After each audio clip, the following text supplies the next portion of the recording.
ป้าโถเอฟซีแฟนคลับค่อยละตกข่าวที่ดาราลอยไปออกทีวีอีกแล้วงานคอนเสิร์ตค่ำคืนนี้เสียงวิหกนกพงศกรเฮ็ดป้ายประกาศบักใหญ่โพสต์ใส่เพจหลักเสียงวิหกให้แล้วสบายดี FC แฟนคลับทุกท่านก็แล้วกันมาพบมาพ่อกันอีกคลิปหนึ่งท่านผู้ชมหายไปมดเศร้าเกือบว่าจะหายไปมดมือเพราะว่าไปติดตามเฮ็ดข่าวเกี่ยวกับคนที่ติดอยู่ในถ้ำ7 คนเห็นทั้งหมด5 คนมือวานนี่ออกมาแล้ว1 คนตอนกลางคืนแต่บนหน้าเสือ4 คนมือนี่เดินทางคานออกจากถ้ำมาด้วยตนเองเพราะว่าทั้งด้านในถ้ำพากันสูบน้ำลดออกมาเองเลยทั้งที่กู้ภัยก็กำลังนั่งค้นหาวิธีคิดหาวิธีบ่นึงเห็นคานขึ้นมาจากปากถ้ำพากันห้องโฮแตกสวดท่านผู้ชมสรุปรวมแล้ว5 คนที่พบเห็นปลอดภัยหมดแล้วยังอีก2 คนเท่านั้นปัจจุบันนี้มีกู้ภัยหลายชาติสิงคโปร์มาเลย์ออสเตรเลียญี่ปุ่นและก็ไทยเข้ามาสมทบอีกเป็นที่เงียบห้อยแล้วเนาะท่านผู้ชมเอ้ยเอาบ่เว้าอะไรเรื่องนั้นนะมาเว้าเรื่องนี้สากลมือแรงนี่มันไล่300,000 พร้อมกับทริปไปเที่ยวทะเลอันดามันข้างทับอิฐของน้องธิดาลาวเนาะ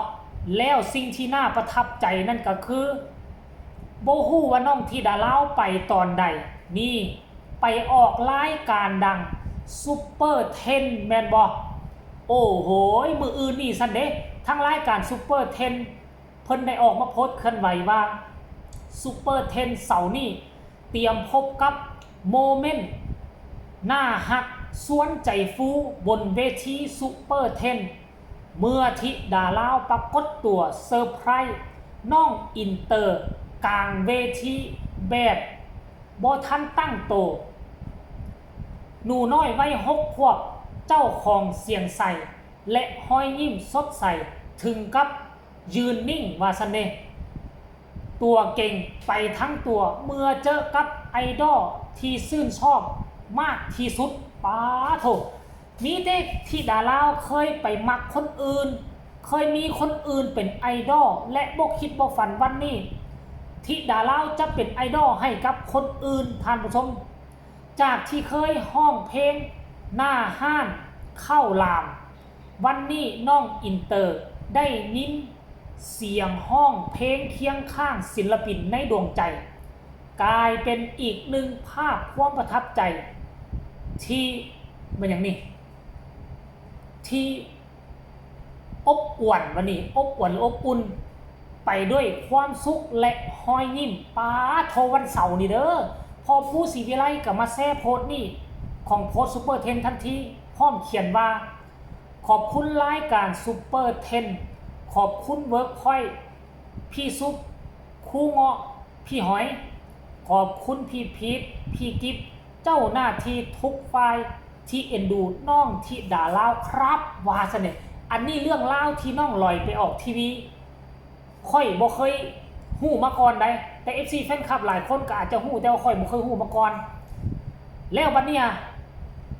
ซ้ำยังบ่พอท่านผู้ชมอันเรื่องออกทีวีว่าอึ้งแล้วมาอึ้งเรื่องนี้อีกตึมเพจลักของเสียงวิหกทั้งทีมือแรงนี่น้องที่ดารารับเชิญปิดฤดูกาลวงอลังการโชว์เพจลักเสียงวิหกออกมาเคลื่อนไหวเลยพร้อมกับนี่ออกแบบรูปภาพโปสเตอร์และก็เอาไปโพสต์ลงในเพจลักของเสียงวิหกว่าว้าวว่าซันเดย์เพิ่มเติมความสนุกคืนนี้บนเวทีคอนเสิร์ตปิดฤดูกาลหมอลำอลังการโชว์ปีที่1พบกับน้องธิดาลาวงานบุญบั้งไฟอำเภอหนองหานจังหวัดอุดรธานีบ่นี่มีสตรีมไลน์นะครับว่าสนิทแฮชแท็กน้องธิดาลาวแฮชแท็กเสียงวิหกแฮชแท็กหมอลำอลังการโชว์พอพูดกับมาแชร์คือเก่าพร้อมเขียนว่าคนทางไกลกะให้กำลังใจได้ทุกกลุ่มปิดเด้อครับว่าสั้นเด เดี๋ยวไปอ่านเบิ่งเขาเจ้าเขียนว่าจังใดได้โปสเตอร์ตัวนี้เนาะคืนนี้สุดพิเศษว่าซั่นเด้คอนเสิร์ตปิดฤดูกาลหมอลำอลังการโชว์ปีที่1แสงสีเสียงอลังการโชว์รับเชิญน้องธิดาลาววันที่30พฤษภาคม2569บุญบั้งไฟอำเภอหนองหานจังหวัดอุดรธานีนี่ปาโถเดียวนี่คือพอผู้พาลูกสาวธิดาลาว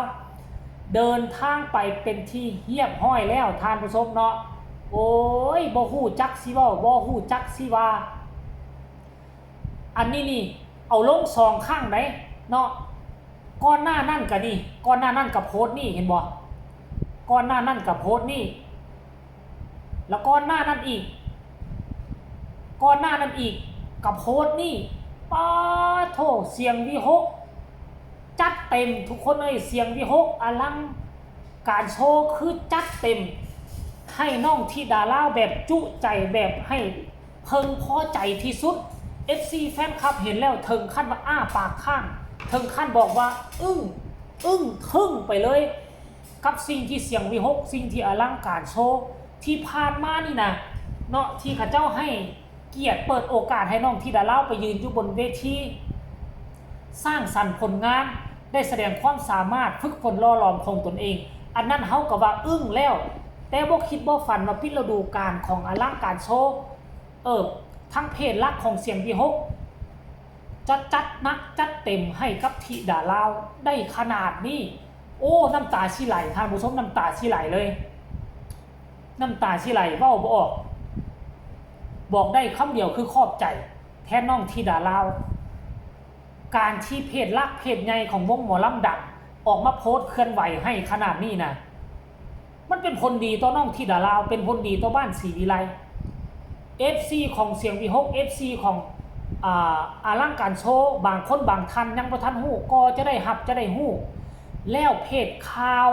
ยูทูบเบอร์ที่เฮ็ดข่าวเกี่ยวกับหมอลำที่ช่องใหญ่ๆน่ะที่ผ่านมาอาจจะบ่ฮู้ก็เป็นไปได้เพราะน้องธิดาลาวก็บ่ได้เป็นคนที่โด่งดังขนาดนั้นแต่ถ้าว่าอลังการโชว์และเสียงวิหกโพสต์โฆษณาให้ขนาดนี้ค่อยเชื่อว่าบ่มีช่อง YouTube ช่องใดที่เฮ็ดข่าวเกี่ยวกับหมอลำจะบ่ฮู้จักน้องธิดาลาวต่อนี้ไปหน้าค่อยขอฟันธงเลยท่านผู้ชมอันนี้คือเรื่องเล่าดีๆทั้ง2เรื่องเอามามัดรวมกันในคลิปเดียวก็ฝากทุกคนกดไลค์กดแชร์กดติดตามให้แน่ที่สำคัญอย่ากดข้ามโฆษณาเนาะผู้ใดมีคำตำหนิติชมคำคิดคำเห็นแนวใดต่อเหตุการณ์2เหตุการณ์นี้ก็สามารถแลกเปลี่ยนบทเรียนนำกันมาได้ทางใต้คอมเมนต์สำหรับคลิปนี้เจบอลาวขอลาทานผู้ชมไปก่อนสบายดี